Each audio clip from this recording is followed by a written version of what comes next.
नमस्कार मंडळी, तुमचं पुन्हा एकदा स्वागत आहे बायगा आईमध्ये. आणि आज रविवार आहे. आज खरं खूप रिलॅक्स टाईम भेटला आहे तुमच्याशी बोलायचा. इतर वेळेसला मी जे पण बोलते खूप स्पीडमध्ये बोलते, कारण की अजिबात वेळ नसतो. इधर मी स्कूलला जाणार असते किंवा स्कूलवरून आलेली असते किंवा दुसऱ्या कोणत्या कामामध्ये असते, त्याच्यामुळे आपला प्रॉपर व्हिडिओ निघत नाही. तर विषय काय, सगळ्यात पहिला प्रश्न, आजचा विषय काय? आज फाल्गुनी काय बोलणार आहे? आज बायगा आईमध्ये काय विषय होणार आहे? तर आज बायगा आईमध्ये विषय होणार आहे की ज्यांच्यामुळे मला स्पेशल फील होतं. असे कोण आहेत? तर जसं मी गिफ्ट मम्मीकडून होता, मम्मीने कास्याची वाटी दिली मला, आणि दुसरं गिफ्ट आईंनी घेतलं होतं मला. ते एक बँगलसारखा कडा होता आणि त्याला वर वॉच होती. Thank you so much for that. आणि मग त्याच्यानंतर खूप जणांनी मला मेसेजेस केले, जसं काय आपले फॉलोवर्स असतील. तर जे बायगा आई चॅनलचे फॉलोवर्स आहेत त्यांना मनापासून खूप खूप खूप धन्यवाद, की तुम्ही, काही लोक मला प्रत्यक्षात ओळखतात, काही लोक मला फक्त व्हिडिओच्या माध्यमाने ओळखतात, तरी पण त्यांनी आपुलकी दाखवली मला बर्थडे विश करून. तर तुमचं पण खूप खूप खूप आभार. आणि दुसऱ्या ह्याच्यावर येतात की ज्यांनी आपल्याबरोबर कस्टमर म्हणून, म्हणजे अमृत बाईट जो ब्रँड आपण चालवतो, त्या अमृत बाईट ब्रँडच्या रिगार्डिंग जे कस्टमर्स आहेत, त्या कस्टमर्सनी आपल्याला दाखवलेलं अतिशय, आपल्या प्रॉडक्टचं जसं प्रेम दाखवलं तसं मलाही बर्थडे विश करून एक आपुलकीचा जो एक क्रिस्प होता तो दिला लाईफमध्ये. त्याच्यामुळे पण खूप छान वाटलं. आणि सगळ्यात महत्त्वाची गोष्ट माझ्या आयुष्यामध्ये म्हणजे की माझे नणंद, त्या लोकांनी मेसेज केला, फॅमिली मेंबर्स त्या लोकांनी मेसेज केला, इथे असू देत, इथून खूप लांब असू देत, जे माझ्या व्हिडिओजवर सारखे कमेंट करतात, किंवा माझे दीर असतील, दीरांची फ्रेंड असेल, तिनेसुद्धा मेसेज केला की हॅपी बर्थडे फाल्गुनी.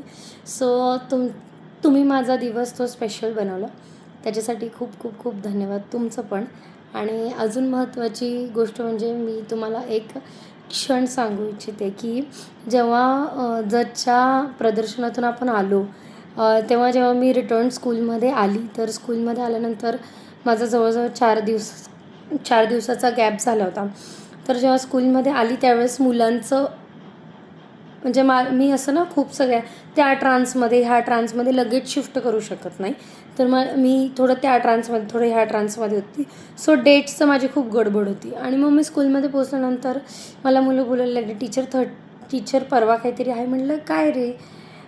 तर म्हणजे टीचर तुमचा बर्थडे आहे. तर फीलिंग खूप स्पेशल आहे, की मला डेट लक्षात नाही. जसं मी तुम्हाला आधीच्याच व्हिडिओमध्ये सांगितलं होतं, की मी माझ्या बड्डेला घेऊन मला अशी वेड्यासारखी एक्साइटमेंट नसते. It's okay, it's fine, birthday आहे, इट्स ओके, अशा ट्यूनमध्ये मी असते. तर मुलांनी आठवण करून दिली, अरे टीचर परवा तर तुमचा बर्थडे आहे. मग त्याच्यानंतर ज्या दिवशी बर्थडेचा दिवस आला त्यावेळेस पूर्ण स्कूलमधल्या स्टुडंट्सनी आत गेले, एंटर झाले, तेव्हापासून जे बड्डे विशेस सुरू झाले. खूप खूप खूप खूप बरं वाटलं, मला खूप छान वाटलं, की ह्यांच्यामुळे माझं आयुष्य स्पेशल होतं. आणि अजून एक महत्त्वाची गोष्ट तुम्हाला प्रसंग सांगू इच्छिते. जेव्हा स्कूलमधून मी निघत होते, माझा लेक्चर होता, तेव्हा आपल्या स्कूलच्या वटवृक्ष फाउंडेशनच्या ज्या ओनर आहेत, फाउंडर आहेत, प्रतीक्षा पाटील, म्हणजे आमच्या इकडे आम्ही शैला शिंदे म्हणतो, बिकॉज तर मंडळी आमच्यासाठी ते शैला शिंदे, कारण की ते घाटनांद्रेचे आहेत, त्याच्यामुळे आम्ही त्यांना शैला शिंदे बोलतो. आणि मला जर असं बघायला गेलं तर नात्याने ते आत्ती आहेत. तर मी निघत होते, तुम्हाला सांगते मी निघत होते, घरी जात होते, आणि सेलिब्रेशनचे असं काही मूडमध्ये नव्हते. मग ते स्कूलमध्ये आता सध्या गॅदरिंगचं काम चालू म्हणून ते म्हणजे असं प्रचंड बिझी आहे. तर फाउंडर होणं एवढं पण सोपं नसतं मंडळी.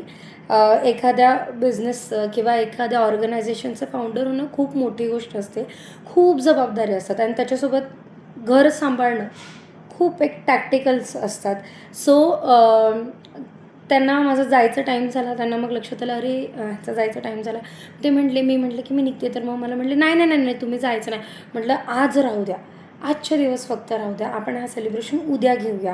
कारण की माझं जर होता त्यांनी त्याच्यामध्ये थोडीशी ॲडजस्टमेंट केली आणि मला सांगितलं की मी तुमच्यासाठी ॲडजस्टमेंट करते, पण बर्थडेची मजा आजच आहे, आज म्हणजे आजच सेलिब्रेट करून जायचं. आणि त्यांनी अक्षरशः माझी थोडी एमर्जन्सीमध्ये ॲडजस्टमेंट होती, ती ॲडजस्टमेंट केली आणि जाऊन आमच्या स्टाफमधून एकानं केक आणायला सांगितला.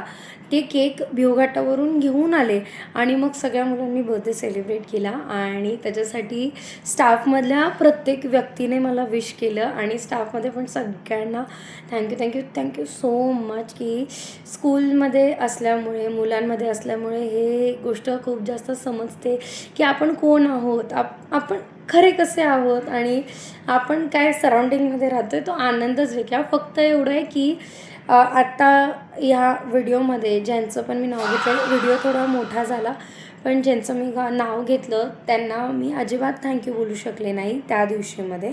आणि त्याच्यामुळे कारण की संडेची वाट बघत होते. घरामध्ये पेशंट असल्यामुळे कॉन्स्टंटली तिकडनं इकडे आलं तर ॲटलिस्ट मी जरी पेशंट अटेंड नाही करत आहे तरी पण घरातल्या गोष्टी मला अटेंड कराव्या लागतात आणि पेशंटला आमच्या आई अटेंड करतात किंवा इधर मी अटेंड करते. मी म्हणजे आमच्या आज्यासासू आहेत त्या आता सध्या पेशंट आहेत तर त्यांना सगळं जागेवर द्यावं लागतं. त्याच्यामुळे जर ह्या व्हिडिओमध्ये सुद्धा मी कोणाचं नाव घ्यायचं राहिली असेल तर आय एम सो सॉरी. बहीण म्हणून, छोटी बहीण म्हणून प्लीज मला माफ करा. बट तुम्ही लोक माझ्या आयुष्यामध्ये आणि माझ्या मनामध्ये खूप महत्त्वाचं स्थान आहे तुमचं, हे कधीच विसरू नका. फक्त आहेत की सिच्युएशन्स कधीतरी मिसअंडरस्टँडिंग क्रिएट करतात.